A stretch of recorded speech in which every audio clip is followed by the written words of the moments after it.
Hello everyone, welcome back to more AEW on TEW 2020. We are here the 4th week of September for our Dark and Dynamite, the penultimate show of our Canadian tour, before we finally get back into the States and actually get some good attendance numbers. In our opening match of Dark, we get Aneka Van Ashuren defeating Ava Lawless, a local talent. I'll eventually come up with some actual finishers for the European prospects, but just for now, that the faceplant works fine. Vignette then plays to hype up Aneka Van Ashuren, narrated by Paul Heyman. The reason I'm having it narrated by Paul Heyman is mainly because none of the European prospects can speak English right now. But also, I mean, it's a good rating to get them in. Van Ashuren is a trained martial artist with a red belt in Jiu-Jitsu and a red belt in Muay Thai. And she's fought in an undercard match in the UFC, but she lost in a split decision on that. Following this, with her being a big fan of pro wrestling for her entire life, she decided to train, winning a championship in several promotions in the Benelux region as well as France before her recruitment into AEW.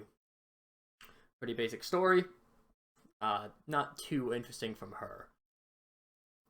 Brand Eli picks up a win over Alex Reynolds. Zombieland Saga defeats Kira Hogan and Queen Lupa. Maki Ito carrying the performance, almost surely because of her popularity. Emilia Blanco then defeats Serena Deeb with the Ancient Thrust Kick.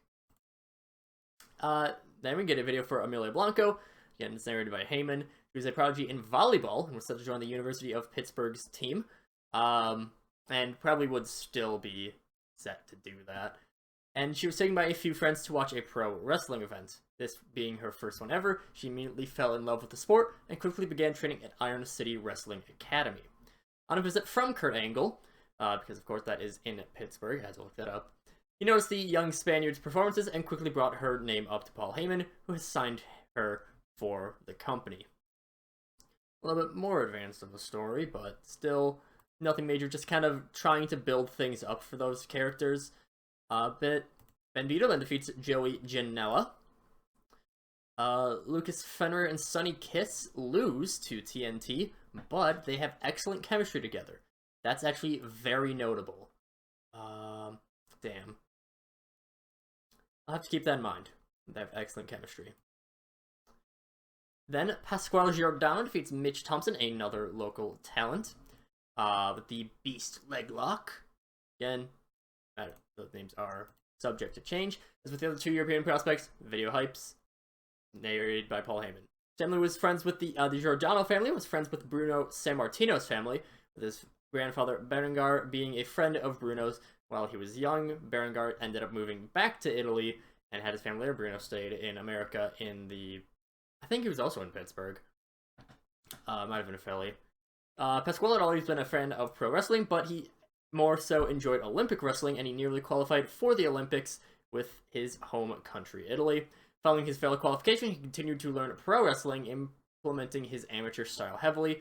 Following a match in Rome for a local indie, AEW management was contacted by a network representative in Italy. There is Sky Italia is a big broadcaster, so that's kind of the justification I'm using there, leading to Pasquale's hiring to the Jacksonville-based company. And now he's here. Yeah, I just wanted to give a little bit more character to these. That's something I want to do a little bit more, give more character to the regions. There's another one that I think I actually might be debuting later this episode that I also have some plans for, but one big thing, one of my favorite things about TEW, or really any sort of simulation thing, is once you start getting into the made-up characters, the fictional characters, like Pasquale Giordano, like Lavender Sky even, you know, the regions, really, and as in this game, they're regions, but that's where I think things get really interesting, and I want to start building some regions up, because I do think that's interesting to have our own separate people that are really homegrown, like really homegrown. Satnam Singh defeats Chance Riser. I just looked for one of the smallest men available and had him get dominated by Satnam Singh. And then Valerie Loretta defeats Tara Shirk, who is also a regen, but She's in DPW, which is why she doesn't have the Galaxy photo. After the match, Dan Lambert comes onto the stage with both Paige Van Zandt and Marina Shafir. That's supposed to be Marina Shafir, not Maria de Pasqua. Oh well.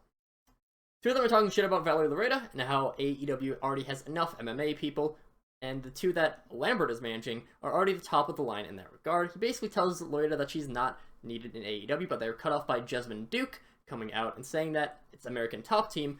While they have managed Valerie Loureda while she was in MMA with Bellator, now that she's in pro wrestling, she doesn't need to answer to Dan Lambert's outdated views. Lambert then gets Shafir and Paige Van Zandt to attack Jessamyn Duke. Valerie Loureda comes to the rescue on the ramp. Backstage staff escort her out.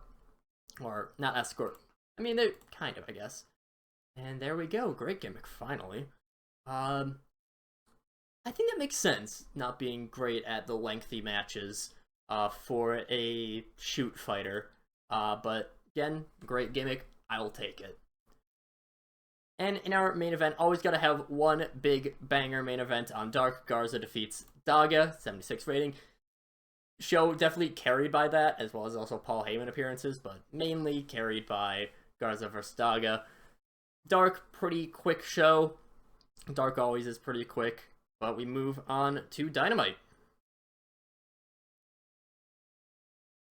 Our show of Dynamite begins with the Tag Team Breakout Tournament match between Willpower and the Acclaimed, where the Acclaimed pick up the win. Willie Mack does carry in terms of the in-ring performance.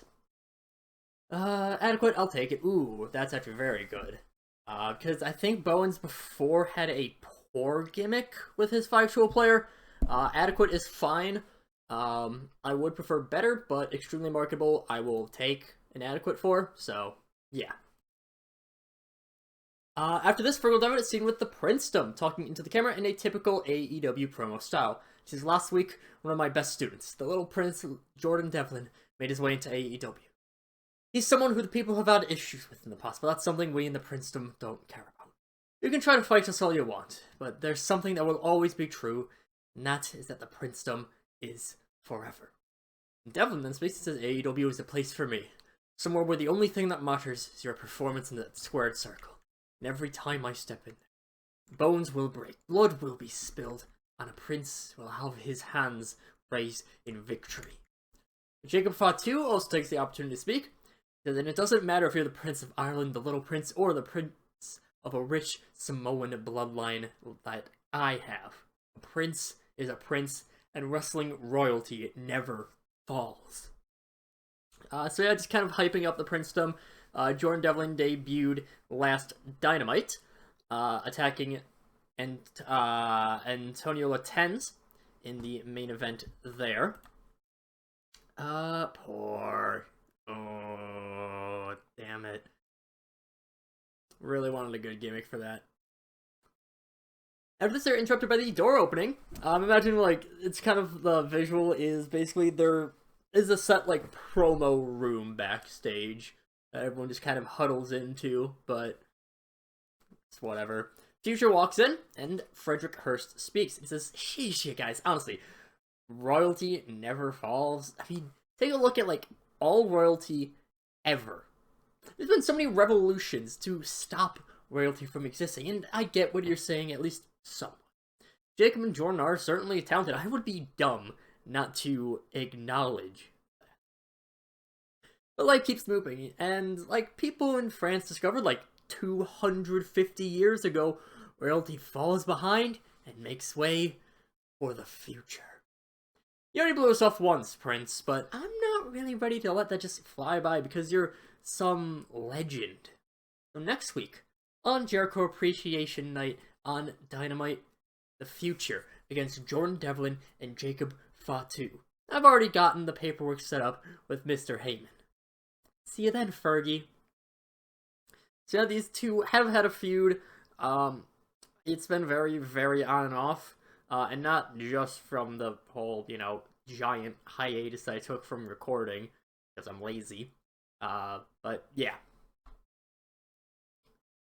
After this, Hikaru Shida defeats Gianna Daddio, which is still a tremendous name, with a quick roll-up. After the very quick roll-up, Shida helps Gianna up to her feet, showing the immense respect for the eternal underdog. As she's hugging Gianna, a massive woman barrels over both of them, standing very tall over them. Excalibur introduces the 6'7", 240-pound woman as Yasmin Aguila, a new graduate of the Nightmare Factory. Aguila stares down both Shida and Daddio before picking up Shida and giving her a powerbomb. Then it picks up Daddio, but Gianna manages to break free with a Hurricane Rana before escaping with Shida. They flee backstage as Aguila stands tall in the ring. Segment ends, go to commercial. Jasmine Aguila. She was a female region middleweight with 89 menace. And once I saw that, I was like, absolutely, sign her up. And middleweight in-game is 240 to 260 pounds. So my justification is that she is absolutely huge, just super tall. That is the... I think that would make her like the 5th tallest person on the roster, which, whatever, it's fine. She will also be the 2nd tallest women's wrestler in history, behind only Aloysia, who was part of one of those game show seasons of NXT, and then got fired for basically doing porn shoots.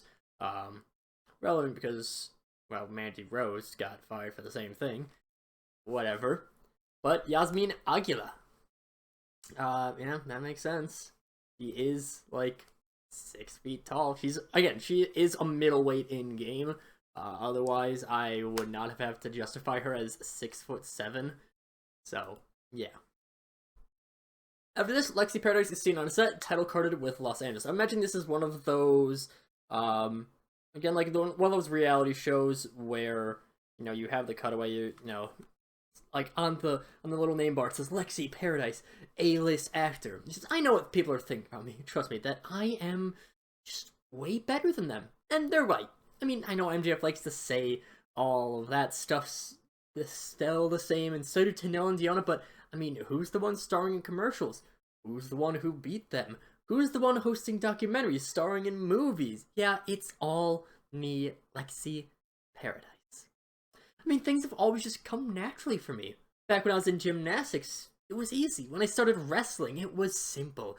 Now in AEW, I'm the face of all the marketing here. MJF and Antonio Banks wish that they had me, and Paul Heyman's more than happy that and then she is broken up when, like, I'm imagining, you know, it is very focused in on her, that not documentary style, but that interview style, and just, like, in the background, you see, just, like, a big, I forget exactly what I guess it's just a set piece, just fall over, then it focused back there, and of course, it's Shotzi. She has a sledgehammer. She's, like, knocked out some wooden supports to it or whatever. Security members, including Satnam Singh, chase Shotzi away, and Lexi is very hastily like, alright, the interview's over, I'll continue talking some other time. Before the cameras cut, we see her get up and start also chasing after Shotzi. So Lexi Paradise still getting antagonized by Shotzi. After this, FTR defeat Private Party. And then I believe this is the Godfather. Great, I will take it. Not great. What's the word for it? Pros and cons, but great rating is fine. Kurt Angle enters the ring after the match, and he has a mic in his hands. He says, Io Shirai, I have a ton of respect for your in-ring work, but your out-of-ring conduct is absolutely terrible. I mean, Layla is still recovering in the hospital from your attack last week.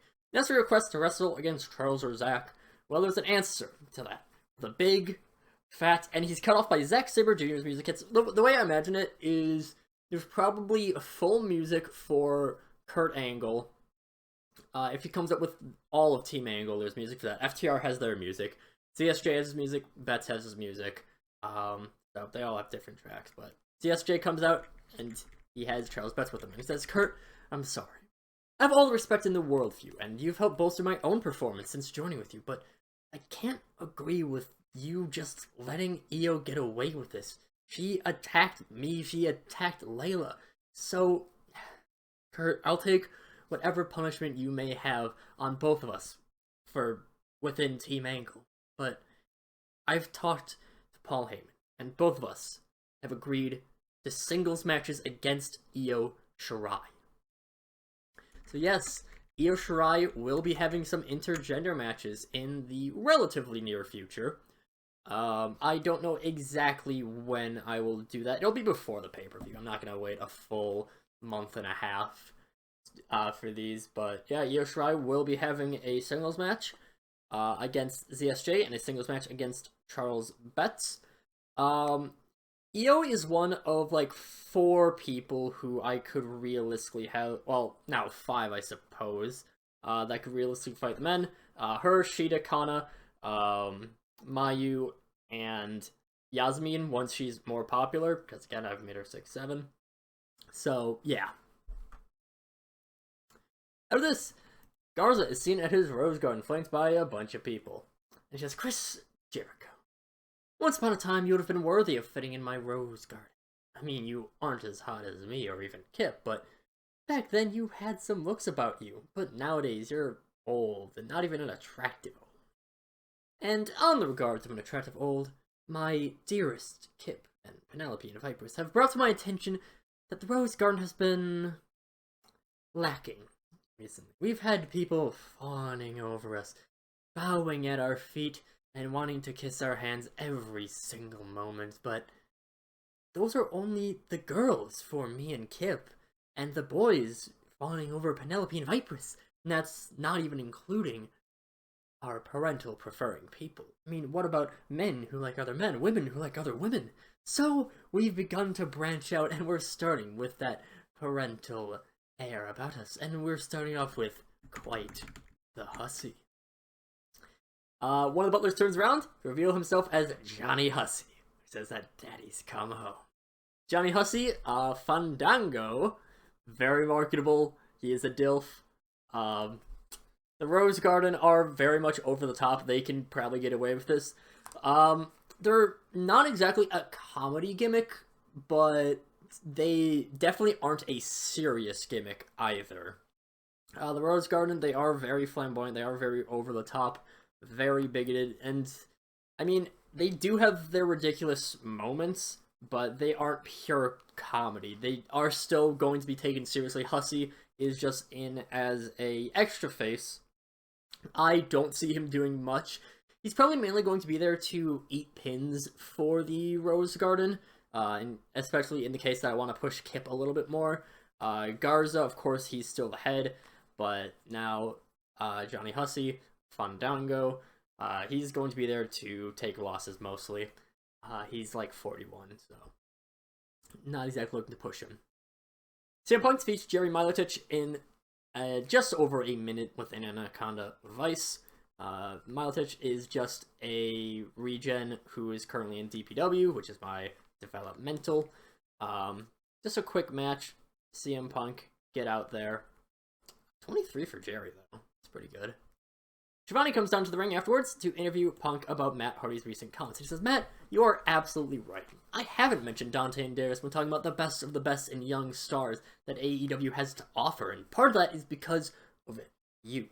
You've been exploiting those two for your own gain. And I've had my problem with people exploiting others for their own gain, so you can keep your money, big money, Matt. Me fighting Dante and Darius is something personal. On the house. I want to face them because I want to show them that being honest to themselves, that betting on themselves, and not hanging around with a grubby, money-loving grub bastard like you is better for their career. So Dante and Darius, you're on. Obviously, he's not going to have that flub that I had at the end, but, yeah. The way I always see these is that generally these are guidelines to them. I am not as good of a promo as people like Punk, obviously. I'm probably not even as good of a promo as someone like a Wheeler Yuta, who I don't think is very good. But, now, these are general guidelines to them. They always would be said better, so. Yeah. After this, Jon Moxley's walking around backstage, and he's grateful that the mystery people, did not ruin the show of Rampage. Mox warns that he probably just jinxed it, and sure enough, in the background, some people can be noticed being taken out, just members of security. Mox hears the commotion and runs off to fight them, and he nearly unmasks one of the hooded figures when Chris Statlander comes in from around a corner and hits Mox on the back of the knee pipe. Mox goes down in a heap as Chris glares at his downed body before the camera pans to show that Heyman is still there, and Chris starts chasing after him, presumably looking to kidnap him as well. Not long, however, before the baddies round the corner. They talk smack at Chris for a while before Chris heads out, and Heyman thanks them for their help, but the baddies say that's not going to be quite that easy, and the scene fades as they talk to Heyman about their payment. So yeah, the baddies, they are not turning face here. This is more of just a, whoever these mystery people are, Chris is involved with, that the Butcher and the Blade are involved with, and the Bunny by extension. They are a bigger evil. Like, sort of take, like, tiers of heels. You have, Brutality Inc. and these mystery people are that top tier where even heels will be against them. So, yeah. Jade. Great, extremely marketable. I will always take extremely marketable. 94 rating, because it's only I'm just saying it, it's only Moxley and Heyman. So, yeah, that are rated on that. That's a shame. Gresham and Ricochet defeat the MCMG, Standing Shooting Star. Bit of a shame that they don't click as partners, but that's fine. Tony Banks has a mic after the match, and he says, it's a big night for the Bankroll tonight.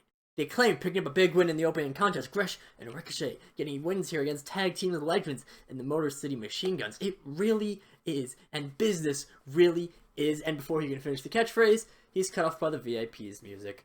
Chris Bay once again walks out. He says, hush, hush, Tony. Congrats. You got 2 tag team wins, but what about Big Swole? What about singles competition? She ain't got nothing. Meanwhile, chilling out of the VIPs, we got Tanil, we got Deanna, and they are living the life. You've got little employees like me and Griffin in the North chilling out and being the best that there is out there. And speaking of the best, you keep hyping Ricochet there as the human highlight. And I think it's a bit rude of you to call someone like Ricochet the human highlight reel when I am right here in front of you. So at Rampage, Tony, I want a match against your top dog, your top money-making machine, Ricochet. So yeah, Chris Bay versus Ricochet. I feel like I've had this match before on Dark. I don't know, though. But yeah. After this, Miro and CJ Perry are seen in church, Miro in prayer as CJ speaks, and she says, Ricky Starks, I would like to offer my own apologies. I have for a while considered you as no better than the rest of the brutes in Team Taz. The Briscoes and their hillbilly ways, Jeff Cobb and his interests, or Hook and his whatever he's supposed to be, but you? Miro's talked to me and he tells me that you're different. Miro stands up, getting away from his prayer, and he turns around to speak. He says, you are different, Ricky Starks. You are someone who simply wants to be the best that they can be. I am ashamed that you're still associating with those vile people. That's not something I can simply pull you away from. You're loyal to the people who you have trusted, even if that person is a devil. So when Full Gear comes around, I will beat you down. I will break you. I will destroy your spirit. And I will redeem you. I will cleanse you from this villain you used to be, just as I have cleansed myself from the villain that I once was. You can change to be a force for good, Ricky. I will help you along the way. So this is a little bit of a weird gimmick. It's a mix of the Redeemer as well as the Schism. But this one, it's not like Joe Gacy where it's trying to be creepy.